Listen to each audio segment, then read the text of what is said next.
Hi, I'm David Dusek here at PXG World Headquarters in Scottsdale, Arizona at the beautiful Scottsdale National Golf Club. I'm here with my buddy Caleb Kroloff. We're talking about the new drivers that have just come out from PXG. Caleb, what can you tell me about Black Ops? So we're excited. The whole design is based around the idea of kind of more forgiveness, higher launch, low spin performance. So no sacrifice on distance and extreme performance. Gotcha. So I can see right off the bat, it looks like there's a lot of carbon fiber that's in this. A big carbon fiber crown, big sole panel here is carbon fiber. What's the advantage of designing it with this much carbon fiber? So really we're trying to save mass from the center of the club, being able to push it more to the perimeter, deeper CG, and kind of increase that MOI. So what we're getting at is more forgiveness all around, as well as pushing the CG farther back for higher launch and lower spin. Gotcha.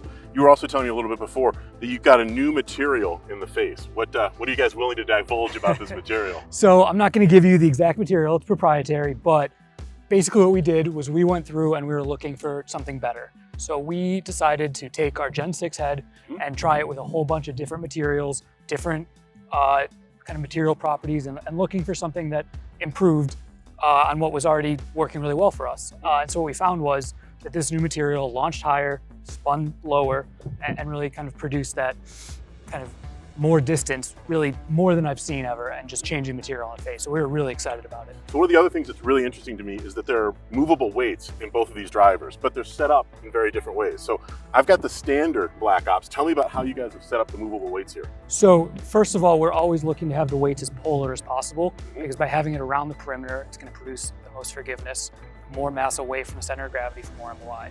Secondly, having them far apart like this on the toe, the heel, and the back allows for the maximum weight adjustment. So not only how much weight we're moving, but how far we're moving it allows for more adjustment in terms of center of gravity for different playability. Gotcha. So when you put a heavier weight down here in the heel, obviously that's going to create a draw bias.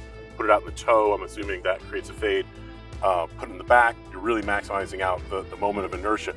What are the weights in terms of, like, how many grams are we talking about in terms of these weights? So our stock setup has a 12.5 gram back and then 2.5 grams forward. And we're able to go up and down from that. So some players, if you're playing shorter or longer, will want to adjust that weight. So we have each weight in every 2.5 gram increment from 2.5 grams up to 20.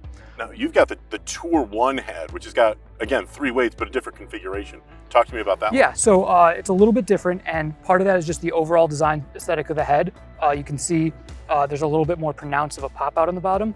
And because of that, we're able to put the weight on the very back of the head. And that's just to push the weight as far back as possible. And then on the front here, we have these 2 weights brought down a little bit more to the bottom of the sole. And that's for this head, generally for better players, for higher swing speeds, looking to reduce spin. It's a little more adjustability in terms of moving the CG forward and down to reduce that spin. So that sort of goes to the last question I'm sure people are going to have, is going to basically be from a performance standpoint. What is going to be the big difference between the standard Black Ops then and the Tour 1? So the standard Black Ops is going to be a little bit bigger of an overall profile from the top down. The Tour is going to be a little bit smaller, a little bit more of that kind of traditional better player shape. While they both have pretty good MOI, even the Tour 1 is over 5,000, the Black Ops is extremely high. It's the highest we've ever had in a driver. And more than anything, the Black Ops is the highest launching driver we've ever made. It's easy high launch performance with low spin characteristic that helps most players.